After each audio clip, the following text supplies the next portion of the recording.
efectivamente. Entonces, detrás de la vida simple hay un elemento de yo quiero ser un 1% mejor todos los días. Válido. ¿En qué sentido? Bueno, eso es lo bonito. Eso se ve cada día, en lo que me presente cada día. Exactamente. Eso es lo bonito que es sobre tu día. Yo quisiera decirte, yo 1% mejor mercadólogo todos los días. Bueno, ¿cómo medimos eso? Estamos en la época de la medición, como lo medimos. Pero como persona, tú sabes cuando tú estás siendo mejor persona.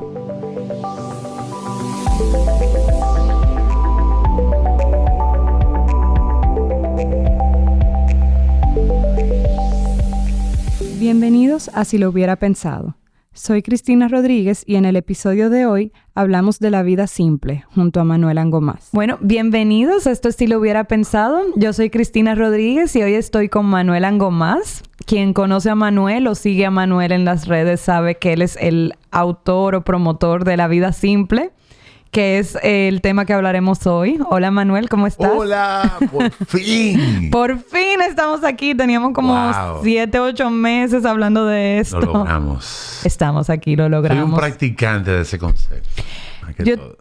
Vamos a empezar por la pregunta obvia. Cristina. No, gracias a ti por estar aquí. Por esta oportunidad de compartir contigo. No, gracias a ti. Tiempo sin hablar, tiempo de calidad. Teníamos tiempo de calidad sin tenerlo, sí. Así que gracias. Y empezando por ese tiempo de calidad, y la pregunta más obvia sería primero, ¿qué es la vida simple?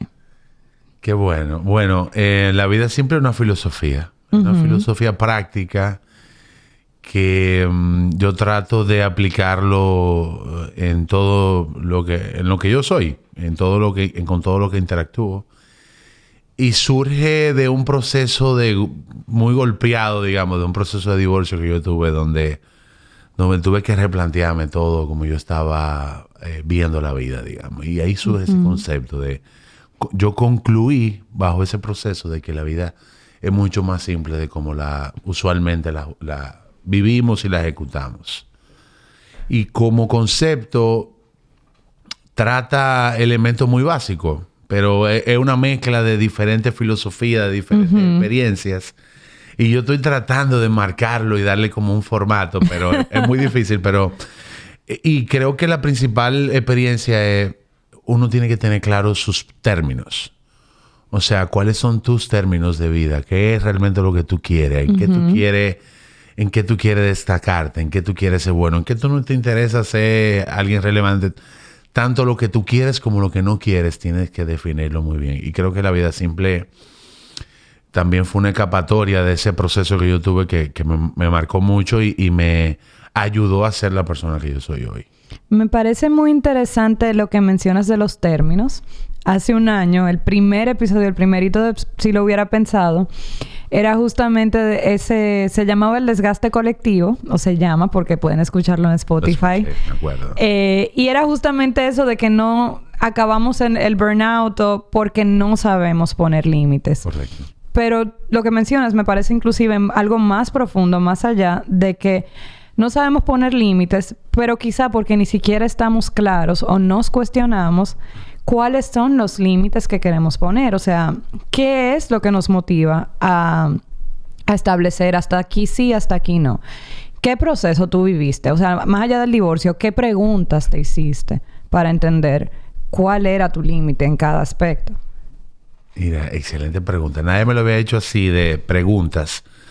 Pero recuerdo, yo te quiero mostrar un poco, llevarte ese momento. Ok. Vamos, entonces, llevemos a todo el que está escuchando. Imagínate que tengo mis 2 hijos, amantes de mis hijos. En ese momento tenía solo 2 varones. Entonces tenía una relación muy interesante con ellos, de juegos, de cercanía. Y bueno, tomo la decisión de separarme. Y me veo sin la posibilidad de interactuar con mis hijos de la misma manera. Por una decisión que ya tomé.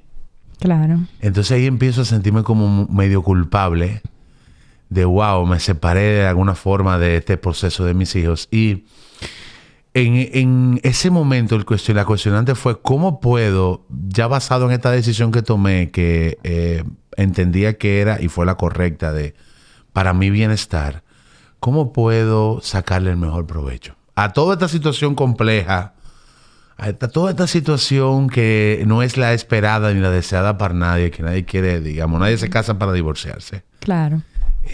¿Cómo puedo sacarle el mejor provecho? Y ahí fue que empecé a hacerme preguntas. De preguntas ya yo tomé esta decisión, yo tengo que lidiar con esta decisión. Y lidiar con esta decisión lo mejor posible es el poco espacio que tenga con mis hijos, tiene que ser por mis hijos. Y no un tiempo compartido con otras cosas que quizás yo no quiero hacer. Y ahí empecé como a establecer esos, más que límites, esas intenciones claras de qué yo sí quería y qué yo no quería. Y preguntas como, por ejemplo, ¿cuántas cosas estás haciendo en el día a día que no son tuyas? Que la heredaste. Que simplemente la haces porque vivir inconsciente en el día a día es más fácil que vivir consciente y tomando decisiones. Y en ese momento me di cuenta que yo estaba cargado de cosas que no eran mías.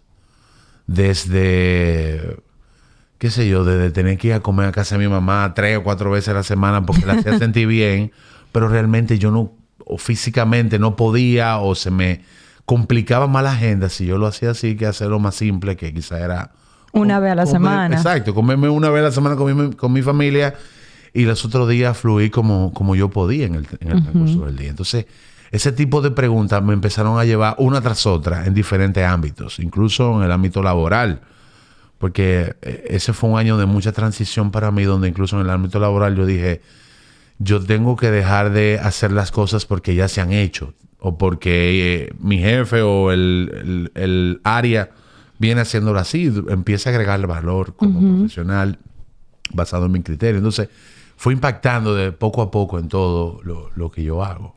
Y ahí hay algo, el ejemplo de comer con tu mamá me parece interesante porque creo que empezar a hacerte todas esas preguntas, encontraste respuestas. Sí. Súper. Primera etapa cumplida. Pero creo que quizá, y a mí, por ejemplo, me pasa o me ha pasado cuando empiezo a tomar como esas decisiones, que hay una consecuencia de eso, que es el desprendimiento. Sí. Y hay un desprendimiento doble en el que quizá tú tienes una preparación más clara porque es tu decisión y es tu agencia de, sí, yo estoy soltando esto.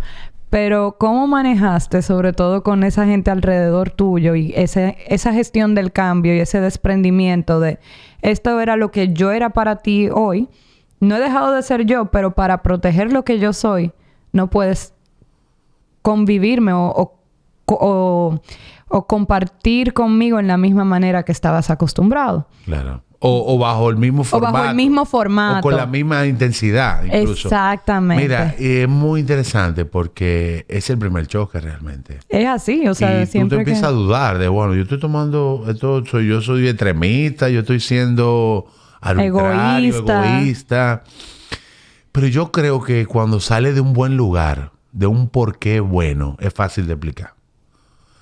Y yo me senté con mi familia y de alguna forma, no con una agenda, pero de alguna forma yo fui entregando un poco de mi visión de cómo ya yo veía esa nueva forma de manejarme alrededor de todo lo que yo simplemente empecé a dar ejemplo. Recuerdo que tuve una conversación con mi mamá donde yo le decía, cuando yo diga que no quiero comer eso, no estoy diciendo, o que no vengo a comer, no estoy diciendo que no me gusta comer contigo. Estoy diciendo que en ese espacio de tiempo, lamentablemente, no puedo. No porque quizás no tenga una cosa igual de importante, sino porque simplemente quiero dedicármelo a mí. No necesariamente el dejar de hacer una cosa es porque voy a hacer otra.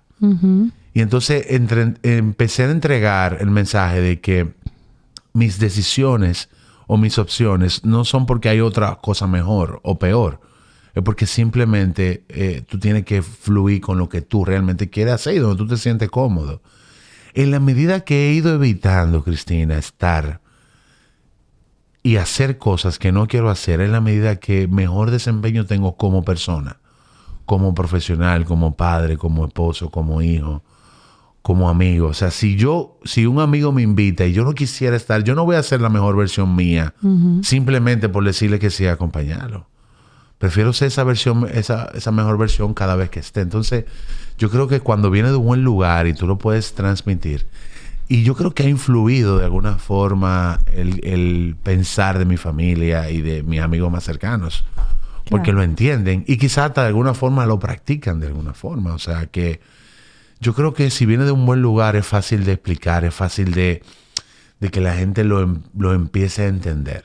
No todo el mundo lo celebra igual, no todo el mundo lo respeta igual, pero eso es parte de la vida simple. Si tú no lo respetas, entonces ya es tuya. Sí, exactamente, es parte de eso mismo, de no cargarme con decisiones o pensamientos de otros. Tú sabes que yo tengo varias suscripciones de cosas que me empujan a leer como contenidos que no necesariamente están en mi día a día.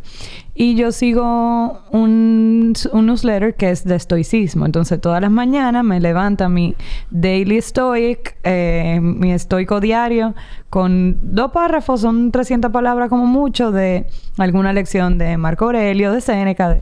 Justamente ayer era una de Marco Aurelio, de cómo, sin importar lo que pase, uno tiene que ser como esas piedras preciosas, como la esmeralda, como el diamante, que no importa el calor o el frío, mantienen siendo esmeralda o diamante. O sea, al final, sin importar mi contexto, cómo yo busco ser mi mejor versión, ¿qué tengo que hacer para mantenerme leal a esa mejor versión? Suena muy lindo. Así en teoría. Es muy lindo. Es muy lindo, pero la realidad es que... Fácil de entender. De entender. Pero no fácil de implementar. Totalmente de acuerdo. Porque conlleva también una autoconciencia que no sé si te pasa en las interacciones. Quizá también venimos de un mismo segmento, de un mismo mundo, que es el marketing. Entonces, 24/7, todo es a 1000 por hora, todo es para ayer. Y creo, sobre todo en espacios, y tú estuviste más expuesto que yo, inclusive, a este tipo de esos ambientes de estamos montando un festival o esos grandes proyectos. Que justamente ahí se evidencia mucho la poca... No quiero decir poca, porque no es como... Pero justo la gente en inercia. Sí, claro. Y la no autoconciencia de cómo estoy hoy, cómo me siento, cómo... Para mí, por ejemplo, cuando yo tuve mi primer diagnóstico de depresión, fue un ejercicio como continuo, porque cuando te medican, tú tienes que analizar cómo te está impactando la medicación. Pero ahí fue también como que un unlock, una apertura de, primero, el cómo yo empezaba a cuestionar cosas completamente diferentes, cómo me hace sentir esto, y uno identificaba muchos detonantes. Y también luego cómo uno ve que los otros no necesariamente tienen ese mismo nivel de realismo interno. Y de conciencia. Y de conciencia, exacto, sí. Entonces, muchas veces quizá el encontronazo principal era, ok, yo hoy, y aún cuando yo era sumamente transparente con... Yo hoy me voy a llegar y probablemente no hable con nadie. Y no es porque no tenga algo contra nadie, es que hoy no me siento bien. Y al día siguiente me recibía todo el mundo. No, porque tú ayer estabas de odiosa, que no querías hablar con nadie. Yo dije desde el principio, no me siento bien. No. Claro. Entonces, ¿cómo también cómo manejamos esos esquemas? Porque por más transparente que queramos ser, hay veces que la gente... Y sé que es parte de la vida simple, pero lamentablemente hay que convivir también con... Sí. Hay mucha gente que también se queda en esa. No, y el principal reto detrás de ese tipo de... Tú tienes ese tipo de pensamiento, ese tipo de conciencia, es lo que toca decir. No es siempre, pero la mayoría de veces tú interactúas con gente que no tiene tu mismo nivel de conciencia. Ni de lo que dice, ni de lo que hace. Uh-huh. Ni de ambas cosas al mismo tiempo. O sea, de lo que estás haciendo mientras habla. O mientras está haciendo, mientras hace. Exacto. Entonces... Detrás de eso está un poco entender que no todo el mundo va a pensar como tú. Y es parte esencial del concepto de la vida simple. Y de hecho, uno de los estoicos más célebres es Marco Aurelio. Y si te vas a las enseñanzas de Marco Aurelio en la guerra, hablaba de que controla él. Que realmente controlaba, sino más que cómo él pensaba y su conciencia. Yo creo que eso funciona. Es desgastante. Vivir consciente es mucho más desgastante que vivir en inercia. Es así. Porque el tema de vivir en inercia es que todo lo que está haciendo a tu alrededor y tú lo haces ya simplemente está bien por el concepto grupal. Vivir consciente requiere desprenderte de ese pensamiento grupal y tener la capacidad de cada interacción. Sé consciente de cómo tú te sientes, qué tú quieres hacer, que eso es muy doloroso hacerlo. Pero cuando tú lo empiezas a hacer, yo como empecé a hacerlo esto, lo elegí como un tema a la vez. Literalmente. Te voy a poner un ejemplo. Yo fui más radical con mi familia y mis amigos que todo mi entorno. Porque era con los que yo podía darle todavía un poquito más de contexto en cada interacción.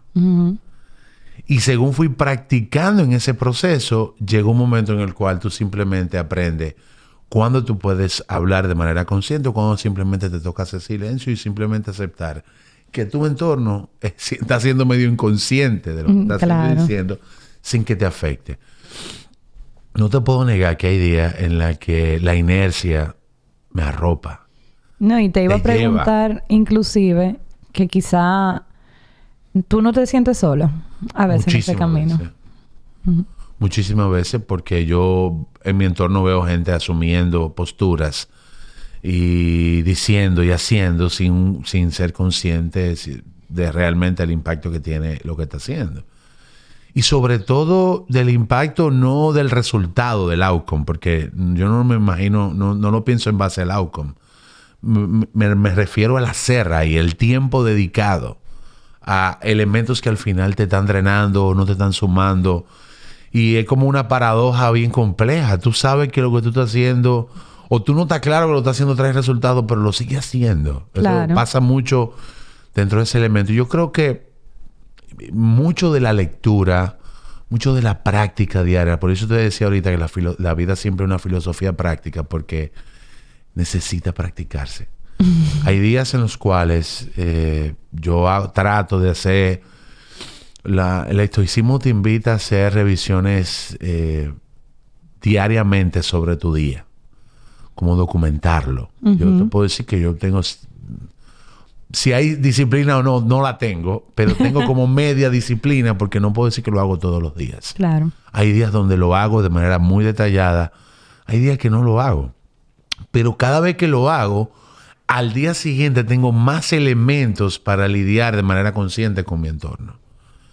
Y según tú lo sigues haciendo de manera repetida, tu entorno empieza a cambiar de alguna forma. Porque tú le empiezas a entregar sabiduría. Eso no es más que otra cosa, que sabiduría. Es saber entregarle herramientas a tu entorno de que para tener una conversación dura sobre un tópico, tú y yo no tenemos ni siquiera que aumentar la voz ni que hacer otra cosa que no sea la que estamos haciendo ahora, que conversar. Claro. Entonces, cansa. Vivir consciente cansa muchísimo. Ya lo sabes. Sé consciente de que te invitaron un café y si dijiste que sin azúcar, la gente te va a mirar sin azúcar. Sí, sin azúcar. O sea, sé consciente de que te dijeron, bueno, de aquí a un after work. Y tú dices, bueno, 6 meses sin un after work con el equipo de la compañía, pero yo realmente no quiero ir para el after work. Y tú tienes que ser consciente de decir, disfruten, pásenla bien, de entregar buena onda. O sea, porque lo más fácil es tú montarte en la próxima y en la próxima. Yo escucho con frecuencia un podcast que tiene que ver con estoicismo, donde hace un par de semanas escuchaba la importancia que tiene de el tú dar un feedback basado en esa conciencia a tu entorno. Porque cada vez que tú lo haces de manera consciente y tú no simplemente te rehusas a participar en algo porque entiendes que no debes hacerlo, sino agregar un poco de conciencia. Obviamente dependiendo con quién estás hablando, interactuando. Es diferente a un amigo explicar el concepto de, mira, aunque hoy es viernes, yo no te quiero acompañar porque quiero sentarme a mi casa a leer o quiero meditar un poco cuando llegue sobre mi día. No todo el mundo lo entiende, no todo el mundo lo respeta. Por eso no a todo el mundo se le puede dar la explicación de los por qué, digamos. Pero al final, yo digo, si de 7 días tú logras ser consciente 4, tú estás ganando. Claro. Porque peor es nada. Siempre va a ser... Entonces, sí. No, y esos 4 al final se convierten en tu base para la semana próxima. Y por eso, para mí, es un tema de ejercicio diario. Consecutivo y consciente, digamos. Entonces, volviendo a la sombrilla de la vida simple, me queda claro, y mencionabas al principio, que viene es un conjunto de múltiples disciplinas. Sí. El estoicismo es una. Central. La central. Sí. ¿Cuáles otras han inferido en lo que es esta filosofía de Manuel? Bueno, tiene un poco, mis inicios en la Iglesia Católica incluso. Claro. Yo estudié en colegios católicos y siempre ese concepto del prójimo, que los estoicos no lo tratan de manera abierta de cómo tú puedes hacer el bien al prójimo. Es un concepto que es un concepto muy cristiano y que a mí me gusta mucho, de que la mejor forma de tú demostrar tu amor propio es tu amor hacia tu entorno. Y la palabra amor suena como que yo vivo abrazando a todo el que me pasa por al lado. No, es que amor no es necesariamente físico. O sea, las manifestaciones físicas... Simplemente respetar la forma de pensar de otra persona. El simplemente de respetar las posiciones de otra persona sin querer cambiarla, sin querer juzgarla o justificarla. Es suficiente. No, y a veces volviendo al ejemplo que dabas de esas conversaciones duras, hasta esos son actos de amor también. Muchos. Inclusive los menos reconocidos. Los menos reconocidos, quizás los más necesarios. Esos son los más necesarios, efectivamente. Entonces, detrás de la vida simple hay un elemento de yo quiero ser un 1% mejor todos los días. Válido. ¿En qué sentido? Bueno, eso es lo bonito. Eso se ve cada día, en lo que me presente cada día. Exactamente. Eso es lo bonito que es sobre tu día. Yo quisiera decirte, yo 1% mejor mercadólogo todos los días. Bueno, ¿cómo medimos eso? Estamos en la época de la medición, ¿cómo lo medimos? Pero como persona, tú sabes cuando tú estás siendo mejor persona.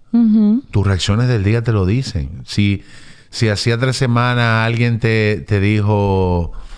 yo recuerdo mucho una anécdota que me pasó yo empezando a implementar esto en una empresa donde yo trabajaba, donde el dueño de la empresa me dijo un día, yo veo que tú le buscas demasiada vuelta a la gente, no pierdas tiempo. Y yo le decía, no, lo que pasa es que para mí el tiempo que yo invierto en esto lo gano en el futuro. Porque si yo estoy interactuando con compañeros de trabajo donde hoy yo no le dedico tiempo a que entendamos cómo es la mejor forma de comunicarlo. No la mía, la mejor de los dos o del grupo. Ese tiempo yo lo pierdo en el transcurso de mi interacción. De cada interacción que ven. No, el tiempo que yo invierto en la gente es un tiempo que al final yo me lo gano en la interacción. Y yo creo mucho en eso. Y eso tiene que ver mucho con la parte católica, digamos, hoy yo no soy practicante de ninguna religión, pero son enseñanzas que sí se me quedaron. Y que las apruebo y como que las vivo. Creo que el amor al prójimo suena muy biblia, pero es el elemento de respetar, de entender que cada quien tiene un rol. Claro. Cada quien tiene un rol y un fin. Sí, en nuestra interacción incluso, que tú y yo te hemos sentado aquí, ya dijimos por fin, después de tanto tiempo hablándolo, este es el momento. Y por eso yo lo valoro. Entonces, eso ponernos de manera consciente en todo. No, y tú sabes, ahora que tú mencionas eso de la gente, yo no recuerdo dónde, porque Instagram te presenta 15,000 cosas pero vi una caricatura, fue esta semana, eso sí recuerdo, de que pasa mucho con la gente también, que interpretamos o entendemos que la distancia o el no verse o el no estar es un quiebre. O esas amistades o relaciones que ya no están, no sirvieron de nada. Pero al final, cada interacción que uno tiene con una persona es algo que uno suma a su mochila. Para bien y para mal. Totalmente. A mí me pasa que quizá yo he buscado o encontrado la forma de ver, hasta en las relaciones que no han funcionado, el que sí me dejó. Porque uno es quien es gracias a todas esas interacciones. Totalmente. Que es una visión que no siempre le damos a las cosas. Ahí también te iba a preguntar justamente esa parte del prójimo y toda esa parte de ser 1% mejor. ¿Qué ese norte de legado, qué es un legado para ti? Porque mucha gente diría justamente, legado es dejar todo mejor que como lo encontré. Y justamente tu anécdota en la empresa que mencionabas va mucho como por ahí. Es el largo plazo. Pero por la misma vida simple, lo que nos dice todos los días es uno mejor y es contra uno mismo. Entonces, dentro de esa perspectiva, ¿cómo tú definirías el dejar legado? Yo recientemente he escrito un propósito mucho más visible para mí. Del punto de vista profesional humano. ¿Por qué quiero decir profesional humano? Porque tiene una intención que aplica a lo profesional, pero que la intención es esencialmente humana. Y es que yo siento que puedo ayudar a la gente a descubrir cómo ser mejor. Y cómo entender cómo puede ser mejor. No hacer mejor, porque yo te voy a llevar a ser mejor, no. Creo que puedo aportarte en cómo tú puedes descubrir ser mejor. Que es diferente, ayudarte a ser mejor. Exacto. Y dentro de ese proceso de ir escribiendo y tratando de definir un propósito, me hice esa pregunta. O sea, si desaparezco del mundo mañana, ¿qué yo quisiera que la gente pensara de mí? Y realmente, basado en lo mismo, me preocupa muy poco que piensen como pensamiento. Claro. Yo quiero que la gente tenga un feeling cuando piense en mí, tenga un sentimiento y que ese sentimiento hizo lo mejor que pudo o hizo cosas para apoyarme, para ayudarme, para hacerme crecer, para retarme. Son palabras que me encanta, retar las cosas establecidas. Entonces, para mí el legado tiene que ver con la consecución de que mis interacciones con mi entorno provocaron que alguien pudiera ser mejor. Así de simple. Y bajo esta misma premisa, ¿cómo convives en un mundo de tanta inmediatez, mantener esa visión de largo plazo? Mantener esa visión de conciencia. Ya sabemos que la conciencia cansa, pero en un mundo donde todos los días es para hoy y justamente es, ok, si yo necesito que lo resuelvas hoy porque duras 2 horas en una conversación que puede ser de 5 minutos, ¿cómo logras el balance? Mira, tú te vuelves tan adicto a la conciencia que tú no ves otra forma de operar. Y cuando tú sientes que estás desviándote, tu cuerpo lo percibe, tú empiezas a sentirlo, ni siquiera de manera real consciente, sino tus hábitos cambiaron de manera inmediata. Entonces, yo te puedo decir que para mí es el principal reto de cómo la inmediatez no te va arropando y tú te olvidas un poco. Esa misma reflexión diaria, esa misma intención diaria de hacer una revisión. Yo hace poco me nació una bebé. Ay, sí, una gordita. Mi corazón, Lucía, es un regalo de Dios. Y en ese regalo, yo duré los primeros 45 días, Cristina, sin dormir. Claro, eso es parte. En ese proceso. Eso es parte. Y salí un poco de rutina y de hábitos. Y me di cuenta que tenía días donde yo estaba simplemente en la rueda y no estaba siendo consciente de mis acciones, ni de lo que hacía, dejaba de hacer. Y vuelvo al inicio de la conversación donde te decía, establecer tus sí y tus no, qué tú quieres lograr, qué no, qué realmente te interesa. Apegarte a eso. Yo estoy consciente y convencido de que mientras más escrito tú tengas, más tú redactes, más visible lo tengas, lo que tú quieres hacer y cómo lo quieres hacer, más te vas a pegar a eso. Yo no sé si te conté una vez que en mi casa yo tengo murales. No sabía. En vez de cuadros, yo soy de crear como murales de mensajes.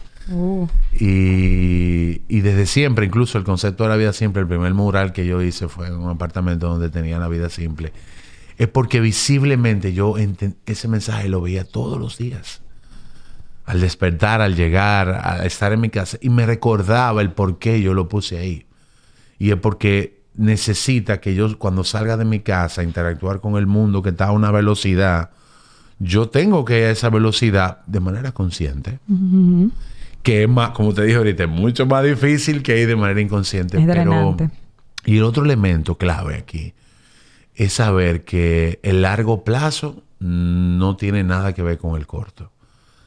La mayoría de veces, he concluido que la mayoría de veces que fallamos en la consecución de metas individuales de largo plazo es porque sustituimos el placer del corto por el beneficio del largo.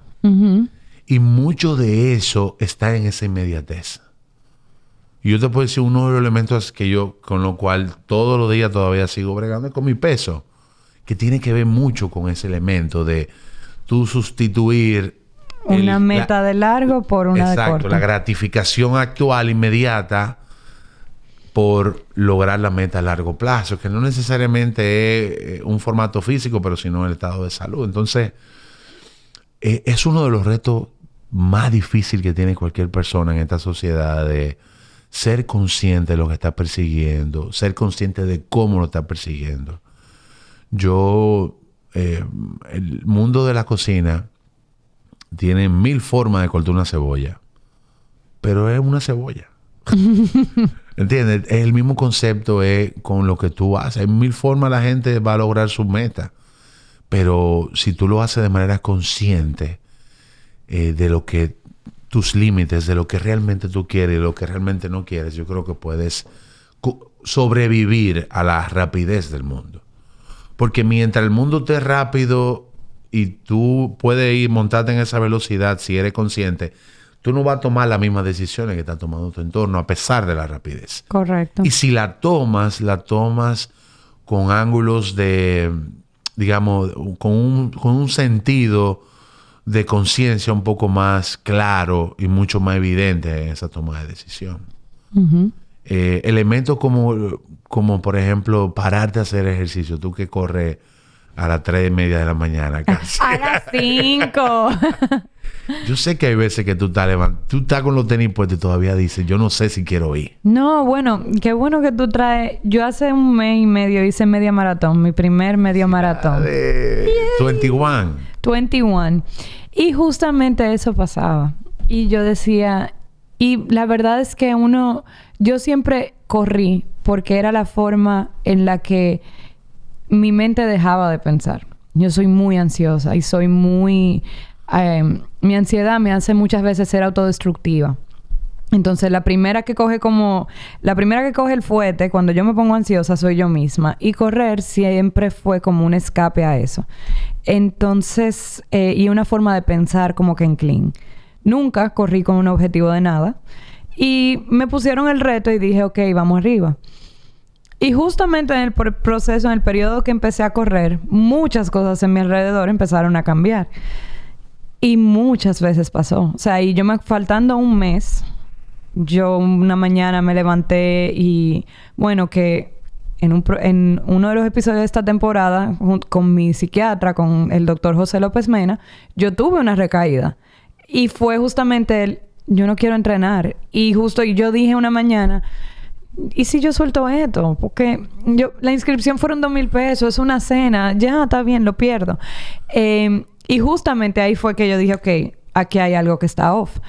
Pero lo que yo nunca entendí hasta el momento que corrí los 21 fue la disciplina mental. O sea, y fue cuando yo terminé los 21 que yo dije, wow. Porque uno empieza el kilómetro 5 y tú tienes planificado el ritmo, tú planificas cuánto tiempo, se planifica todo. Yo soy muy cuadrada, para mí esa parte es súper... Pero no es lo mismo el plan que cuando sucede, claro, que la ejecución. Y que el clima y cuántos factores más están que no estás necesariamente expuesto.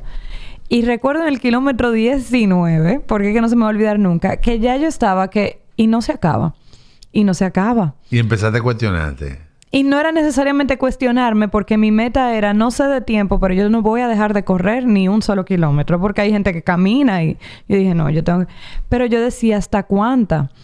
Y nada más, y parece que en mi cara, que es muy transparente, se me veía que hubo un señor que nada más agarró una esponja en hielo y me la pegó así en la nuca, me la tiró.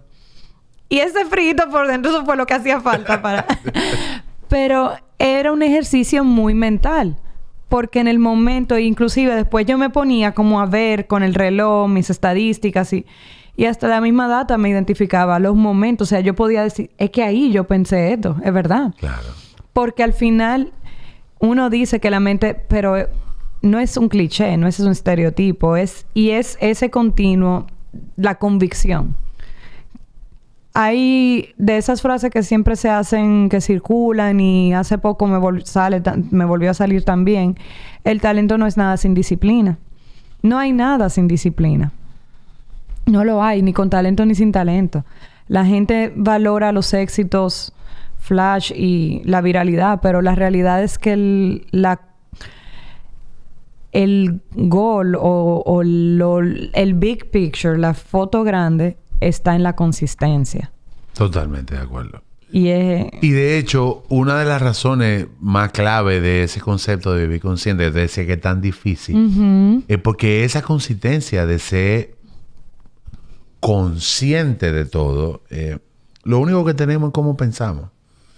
Si tú analizas realmente lo único que tú tienes como herramienta que tú controlas es cómo tú piensas. Sí.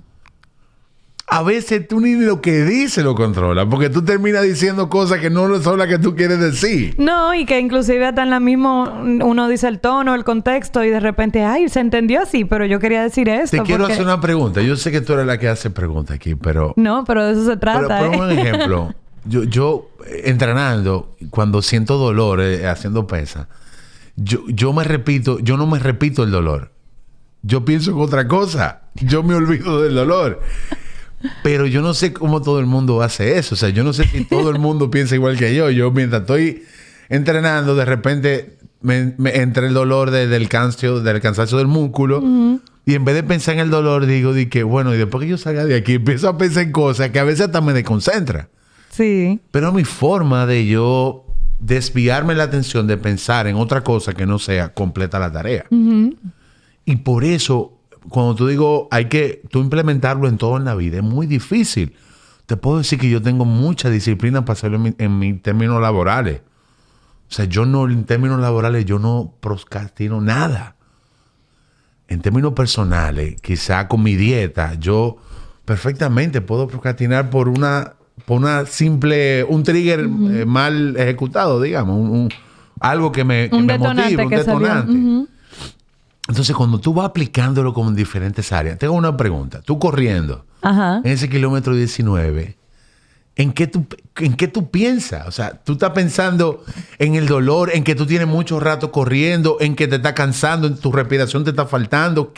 ¿Qué realmente es lo que empieza a hacer que tu mente cambie? Mira, en ese momento, que es lo peor de todo, no me dolía nada. Yo no estaba sofocada. Exacto. Pero yo nada más decía...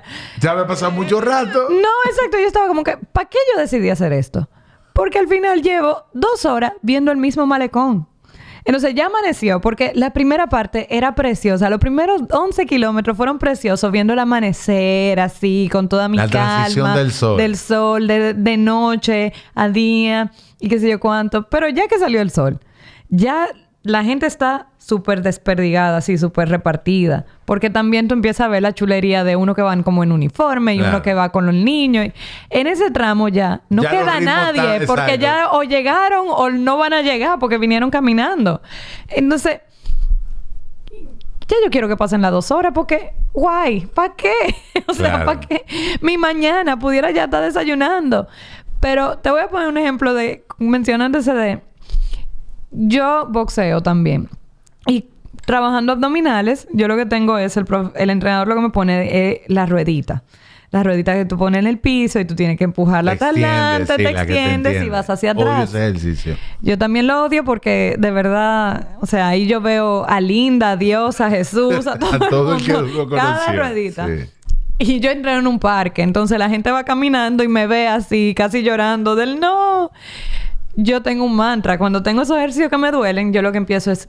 Quiero ser flaca, yo quiero ser flaca, yo quiero ser flaca y me gusta comer. Entonces... O sea, te alejas del dolor. Claro. Yo empiezo a repetir el por qué yo estoy haciendo esto. ¿Por qué yo estoy haciendo esto? Porque es no me gusta. evidente cuando tú haces ejercicio. Claro. Entonces, cuando... Pero cuando tú tengas una reunión de trabajo. Ahí voy con la parte más interesante. A mí, ya en un tiempo, yo llevo ya 2 años... in and out con todo el tema de la depresión y la ansiedad. Entonces ya uno como que va viendo y entendiendo cuál es, yo le digo el hoyo negro. Entonces yo tengo claro que yo tengo un hoyo negro. Y con el tiempo, mientras más veces uno cae en el hoyo negro y uno no es que quiera, yo no le deseo a nadie hoyos negros en su vida porque la verdad que no es bonito no querer levantarte a vivir y no tener el porqué. Pero... uno empieza a identificar o yo ya llegué a un punto con un diario, justamente, de definir o entender que habían momentos, o sea, hay pensamientos específicos que son los que me hacen entrar en el hoyo negro. 99% de ellos son pensamientos atados a la incertidumbre. Desde que yo me pongo a pensar, ¿y será que algún día me voy a casar? ¿O será que algún día me voy a ir a vivir en Europa? ¿O será que algún día... eso es un 90, perdón. El otro 10 son pensamientos de lo que pudo ser y no fue. Esa es la otra. ¿Y si yo me hubiese quedado en España cuando estaba viviendo allá? ¿O y si con fulano las cosas no hubiesen terminado? ¿O si...? Entonces, cuando ya yo empiezo... ¿Desde qué ese hilo empieza? Yo sé... Ya yo entiendo que tengo que buscar tierra. Porque luego, ¿qué es la paradoja o el círculo vicioso de una persona que sufre de condiciones como esa? Que es lo que la gente no ve. Que uno está consciente de que tiene, y mucha gente tiene esa situación, esas condiciones, y no es que le falten cosas. Hay componentes externos. Entonces, cuando ya empieza el hoyo negro, ok, entonces empezamos a entrar en el hoyo de Alicia. Luego, entonces, eso sí, viene una segunda capa, que puede ser tierra, o sea, puede ser el ancla para volver, o puede alimentar más ese sofoque, claro, que es tú lo tienes todo. Porque yo no soy una persona que tiene problemas o sea, yo tengo una salud envidiable, yo tengo mis amigos, tengo un empleo chulísimo. O sea, no soy una persona con problemas, pero tengo esa condición.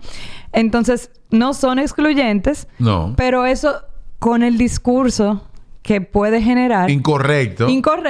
Sí. Se vuelve un sentimiento de culpa. Claro. Entonces, te presiona más. Te presiona más. Entonces, ya yo identifiqué esos dos. Entonces, ya yo, por ejemplo, tengo rituales. Yo sé que si empiezo a pensar por ahí, yo no visito a mis padres los días de semana, pero hoy un buen día para ir. O yo tengo una peña de mis amigas de infancia. Señores, yo sé que quedamos tal día, pero vamos a hacerlo esta semana. ¿Qué ustedes creen? Entonces, ya yo ahí uno empieza a cortar como el patrón. Que quizás es eso mismo con la conciencia. O de repente o leo un libro. Yo tengo 3 libros que están... rayado así hasta el final. Tienen bandera ya en todas las páginas, porque como ya no lo puedo seguir rayando, lo señalizo con sticker. Porque es el otro recurso. Porque no siempre el otro puede estar ahí para cuando tú caes o cuando tú necesitas volver a esa conciencia. Y cuando como hablábamos al principio, si no todo el mundo es consciente, entonces de repente si es recuperar la conciencia, la meta, no necesariamente hay a quien llamar para eso, porque... Entonces, pero ahí... la lectura se vuelve un refugio. O sea, para mí leer ha sido también desde pequeño. Una guía. Se convierte en una guía de back on track, de ponerte de nuevo donde tú estás. A mí me pasa igual. Sí, es una guía y en muchos sentidos es hasta la mejor compañía. O sea, yo tengo a Rosa Montero, es una autora española que justo vino hace poco también a la feria la feria de la literatura y de la escritura. No era la del libro, fue una diferente. Pero ella tiene una columna en El País y hay una columna hay una edición que justamente su título es Tengo pena por quien no lee. Porque justamente la realidad es también, así como controlamos nuestro pensamiento, quizá leer es el único pasatiempo, inversión de nuestro tiempo que es puramente autónomo nuestro. Hay material de lectura donde sea. O sea, lo que quizás más hay es que leer. Y es lo más fácil de encontrar. Aunque nosotros estamos en una cotidianidad que vive de espaldas a eso. Sí. Y una de las principales herramientas que en mi caso me ayudan a volver a ser consciente. Correcto. Como tú, yo tengo un par de libros que están en la mesita de noche ahí de diferentes... ya están doblados de diferentes formas. Que me ayudan mucho a simplemente recordar que ser consciente es un ejercicio muy profundo. Y es diario. Y cuando digo diario, significa todo el tiempo diario que tú estás consciente. Exactamente. Que cuando tú tienes que ser inconsciente, cuando tú duérmete y ser inconsciente de todo lo que está pasando a tu alrededor. No, y hasta eso, de cara a que, ok, voy a dormir, entonces déjame el celular, apagar la pantalla, las luces, o sea, hasta eso tiene un nivel de conciencia. Vamos a llevar esto a algo un pelín más práctico. Dime uno de tus libros. Tú me dices tu libro y yo te digo el mío. Bueno, yo tengo La vida del estoico. Es un libro de un escritor español que establece muy fácil proceso de cuáles son esos valores estoicos, cómo tú lo llevas al día a día. La práctica de los valores es clave. O sea, si tú te identificas, tú crees que tú eres una persona honesta, tú tienes que practicar la honestidad. No es simplemente decir, yo soy honesto. Y cuando llega el momento de tener cierto nivel de honestidad, de transparencia, no serlo. Tengo un libro que me encanta, que aunque no tiene que ver con ese proceso, es un libro de Ray Dalio, Los Principios. Yo creo que te lo recomendé en algún momento. Sí, súper bueno. Que es un libro que tiene muchos elementos de tema de negocio, finanzas y mundo, pero tiene unos enunciados que cuando tú lo profundizas, tú lo puedes aplicar en toda tu vida. Entonces, lo uso mucho también. Recientemente tengo un libro que se llama Invencible, que es también un escritor español con ciertas tendencias al estoicismo, donde él establece como los pasos para tú convertirte en la mejor versión de ti. Ryan Holiday con el libro de The Obstacle is the Way. Me entrega mucho de cómo tú puedes convertir una situación que tú crees que es negativa en algo más positivo y que le saques mayor provecho. Sí, son como los 4 libros que yo tengo ahí entre mi escritorio y la mesita de noche, que yo le dedico tiempo de repaso y de retorno a ellos. No, súper. Yo soy un poco más novelística, tú. No, claro. Yo no leo ese tipo de género, por ejemplo. Entonces yo, por ejemplo, el mío, La insoportable levedad del ser, de Milán Kundera. Sí, imagínate, ¿tú sabes cuántas personas tienen ese libro? Casi nadie. Todo el mundo piensa en una canción de Ale Ferreira. La gente cree que es una canción. Ese libro como mesita de noche, ¿no? Mucha gente. Milán Kundera es muy interesante porque es un escritor checo con tendencia filosófica y él vivió la invasión rusa en Praga. Entonces él tiene ese libro y luego tiene otro que fue para mí un antes y un después, que se llama La lentitud, justamente.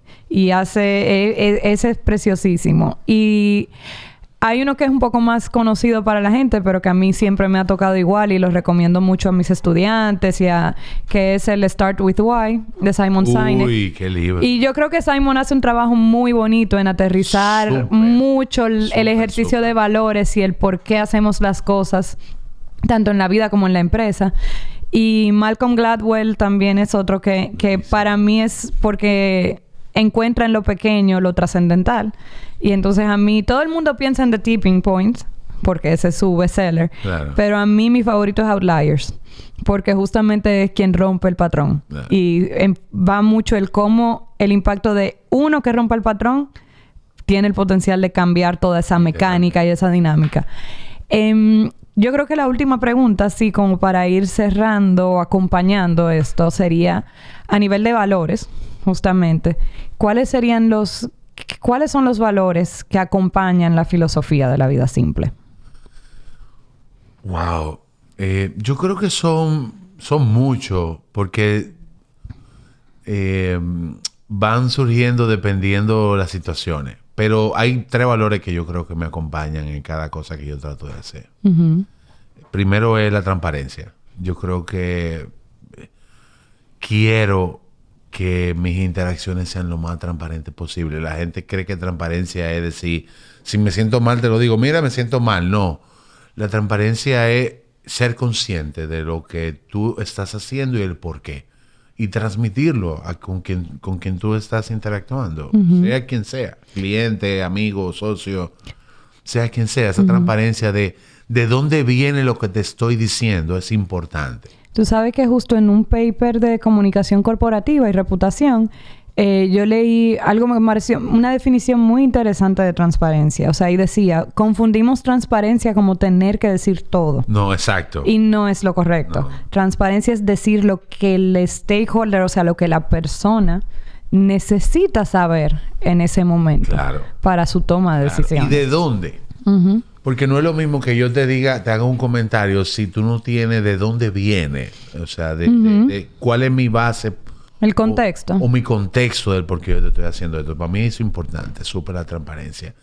Creo que el mismo concepto del amor al prójimo, de estoy haciendo bien O sea, esto que estoy haciendo es como un filtro. Me está ayudando. Esto que yo voy a hacer ayuda, aporta. Me aporta a mí, le aporta a él. En la compañía ahora, en la firma de consultoría, yo tengo una frase que mis clientes no saben que me necesitan. Y yo necesito demostrarles que me necesitan. Claro. Y para tú hacer eso, tú tienes que tener buena intención en todo lo que tú haces. Porque si tú no tienes esa intención de hacerlo bien, de hacerlo por el bien de tuyo, pero por el bien de los demás, no, de alguna forma se pierde. Y se pierde ese contexto que es muy valioso en la interacción humana, el contexto del por qué, que es lo que tú decías con Simon, digamos. Y creo que el tercer elemento es el tercer valor que yo creo que me acompaña día a día. Yo no quiero tener razón, yo quiero tener éxito. Que solo define una frase. Yo me voy a enfocar en el resultado. Yo me voy a enfocar en que si la intención de nosotros es X, logremos X más allá de cómo tú crees o cómo yo creo que debemos lograr X. Vamos a ponernos de acuerdo. Entonces, cuando es una intención, yo no sé cómo llevártelo a un valor, como al valor de simplificar la cosa, que al final termina siendo eso, sí. Pero es como valore la intención diaria de lo que yo quiero hacer, funcione. No solamente, y ponlo de vista profesional, de vista personal, de vista de como madre, como padre, como amigo. Tú puedes tener el objetivo de el éxito de esto que estoy haciendo, ¿cómo es? No necesariamente tiene que ser como yo creo. Puede ser como ella cree y yo la estoy apoyando a eso. Claro. Entonces, esos tres elementos, si tú lo tienes como filtro y se convierte como una especie de valor de... Primero, estoy siendo transparente de lo que siento, de lo que quiero, de dónde vengo con este mensaje. Segundo, estoy siendo de alguna forma... lo estoy haciendo por el bien. Y tercero, lo estoy haciendo de alguna forma consciente de que el éxito más importante, el éxito de eso es más importante que como yo lo quiera hacer. Si tú usas esas tres cosas, para mí funciona muy bien. No, y ahí... Te van dando un parámetro diario de ser consciente. Eso te ayuda a ser consciente. Para cerrar, yo creo que sería interesante... No le vamos a llamar tarea, porque esto no es obligatorio, es opcional, pero que a quien esté escuchando o viendo este podcast... ¿Qué práctica o qué ejercicio, porque la vida simple es una filosofía práctica, qué actividad podemos hacer, que puedan hacer en sus casas o en sus días, en sus cotidianidades, para empezar a ejercer o construir, porque no es que la vida simple tiene que ser el único dogma, pero o construir su propia filosofía de vida? Muy buena. Ray Dalio tiene el libro de principios, él sacó un manual. Sí. De cómo hacer tus principios. Y es muy lindo porque uno empieza llenando como en el colegio los practice book, así, los libros de práctica, y uno empieza a responder. Los libros te entregan al 100, hay libros que te entregan el 20, hay libros que te entregan el 10. Tú compraste un libro que tenía... una expectativa le vendió, sí, y al final o sea, no todos los libros te entregan al 100. Yo te puedo decir que Principles me entrega el 100 para mí. Pero hay cosas de Ray que no me entregan al 100. Quizás también por brecha generacional entre él y cómo él piensa y yo. Pero el primer ejercicio que yo le invitaría a todo el mundo es escribir conscientemente qué realmente quiere en la vida. ¿Tú sabes y que eso va en todos los ejes. Tú sabes que lo interesante es que probablemente esa sea la respuesta más difícil para mucha gente responder. Entonces, hazlo al revés.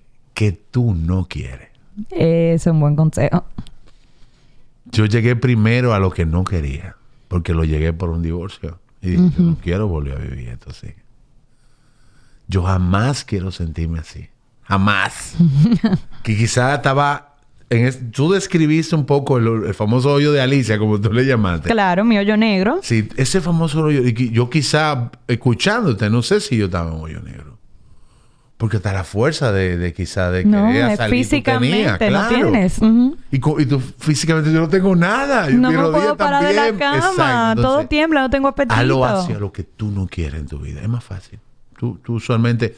Tú sabes que a ti no te gusta la mostaza. Tú no sabes si te gusta mucho la mayonesa con albahaca, pero... La mostaza sabe que no. La mostaza no te gusta. Entonces, escribir con un ejercicio profundo. La gente cree que hacer ejercicio profundo se hacen en silencio o con velones alrededor o en dolor. No, todo lo contrario. Mientras mejor tú te sientes, más claro tú tienes... De a dónde tú quieres ir. A dónde tú quieres ir, lo que tú no quieres que te dé en mi vida. Uh-huh. O sea, yo tengo muy claro cuáles son los ambientes en los cuales yo quiero estar. Uh-huh. Pero tengo todavía más claro en los ambientes donde no trataré nunca de volver a estar. Uh-huh. Ese para mí es el ejercicio número 1. Si tú logras hacer eso, te invito a que diariamente escribas qué tan cerca o lejos estás de eso. Si lo hiciste para lo que no quieres lograr hacer, escribe qué tanto te alejaste de eso. Y si es para lo que quieres, qué tanto te acercas. Uh-huh. Si el objetivo es tener éxito y no tener razón, incluso la forma en la que tú crees que tú lo vas a lograr, tú puedes ser flexible. Tu mente empieza a jugar con eso. Escribir diariamente. Muy interesante. Cuando yo empecé, duraba 30 y 20 minutos antes de dormir. Son 5. Y escribía una palabra. Aburrido. Yo tengo de que lunes tal, que yo pongo la fecha como en el colegio a la derecha para acordarme. Es así, va con día, sí, es journaling. Donde yo tengo días que escribo 3 cosas. Me siento cansado. Y no escribí más. Pero tengo días donde te puedo decir, comí como quería, comí la ensalada que quería, la carne que quería, hablé las veces que quería con mis amigos, con mi esposa, con mi familia, con mis hijos. O sea, y tú dices, después que tú te das cuenta que hiciste todo lo que tú querías en el día, tú te sientes un campeón, tú te sientes como que tú tienes control de todo lo que te está pasando. Porque tú decidiste que tú ibas a hacer eso y lo hiciste. Pero cuando no lo logras, tienes un feeling. También escríbelo. Uh-huh. Para, como tú dices, poder detectar correctamente en qué momento tú te estás desviando de tu intención, de lo que realmente tú quieres lograr. Escribir para mí, hasta para el trabajo, yo no sé si es la generación, yo tengo que escribir para Yo soy captarlo. Así, yo solo aprendo así. Sí, entonces escribir para mí me ayuda mucho a reflexionar, más que hablar. Uh-huh. Escribir me invita más a reflexionar sobre realmente cómo yo me he sentido y las cosas que estoy haciendo, acercándome o alejándome de las cosas que quiero o no quiero en mi vida. Bueno, pues yo creo que es un momento perfecto para mucha gente. Buena época. Así que tenemos ejercicios. No lo complejen. Yo le invito a la gente a no lo complejice. O sea, es sentarse. No es una cartulina, no busquen revistas para crear. No, empiecen a escribir. Sí. Sin orden alguno. Que después la junta de la revista de la cartulina. No, yo hago mi cartulina, eso es muy chulo. Eso es muy chulo. Claro, pero tú no pienses de no hacerlo a querer hacerlo con cartulina. No, y yo hice las 2 cosas el año pasado y me sirvió mucho porque al final escribir es la base de qué va en la cartulina. No es lo mismo ya haber hecho esa primera reflexión que luego ir a la cartulina a gozarse. A gozarse hacer la cartulina. Porque todas hacemos vision board parties y chulísimo. Pero esa primera reflexión, si ya uno la tiene con conciencia, disfruta más el proceso de la revista. Antes de irnos, dame esta historia. Tengo un amigo que lo hizo porque yo le recomendé. Yo tengo una historia muy interesante con el mío. Y él puso otro país, que él iba a vivir en otro país. Y entonces yo le cuestioné algo que él tenía en su vision board escrito. Y le dije, bueno, pero si tú pones que tú vas a vivir en otro país, choca con este elemento que tú estás poniendo aquí. Uh-huh. Y él se sintió tan frustrado. Digo, no, que de eso se trata. Tú vas a confluir en tu día a día, tú vas a confluir lo que tú quieres hacer. Con lo que se te puede dar. Lo que se te puede dar. De eso se trata. Y es para que tú pongas esos pesos. Y tengas claro cuáles son las cosas que tú estás dispuesto a hacer y cuáles no. Uh-huh. De eso que se trata. De que si tú crees que todo lo que tú planees va a ocurrir exactamente igual como tú te lo estás imaginando. No, y mira, mi vision board fue una historia súper divertida, o es el de este año, porque yo nunca lo había hecho. El mapa de sueño, lo que sea que le llamen, la cartulina. Me parecía interesante, o sea, respetaba siempre a quien lo hacía, pero nunca lo había hecho. Y la realidad es que no me había ido mal nunca viendo. O sea, yo me ha ido muy sin bien. Haberlo hecho, exacto.